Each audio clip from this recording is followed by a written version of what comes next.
تاجدار کائنات نے حضرت علی کرم اللہ وجہہ الکریم کو ایک ایسی بستی والوں کے پاس بھیجا تبلیغ کے لیے جو شہد کی مکھیاں پالتے تھے۔ کیا کرتے تھے؟ شہد کی مکھیاں پالتے تھے، شہد کی مکھیوں کا کاروبار کرتے تھے۔ تو حضرت علی کرم اللہ وجہہ الکریم ان کے پاس گئے، آپ نے جا کر ان کو دین کی دعوت دی، انہوں نے دین کی دعوت کو قبول کرنے سے انکار کر دیا۔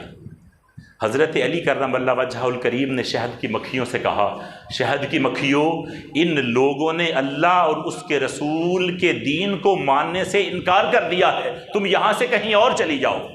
وہ مکھیاں اڑ گئیں وہاں سے۔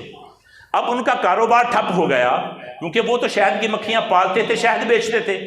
جب کاروبار ٹھپ ہو گیا، وہ مفلوج ہو گئے، تو وہ مجبوراً تاجدار کائنات کی بارگاہ میں آئے، آ کر عرض کرنے لگے، یا رسول اللہ صلی اللہ علیہ وآلہ وسلم، ہم آپ سے معافی مانگنے آئے ہیں اور اپنے مبلغ کو ہمارے پاس دوبارہ بھیجیں۔ تو تاجدار کائنات نے حضرت علی سے کہا کہ علی جاؤ ان کے پاس دوبارہ تبلیغ کے لیے۔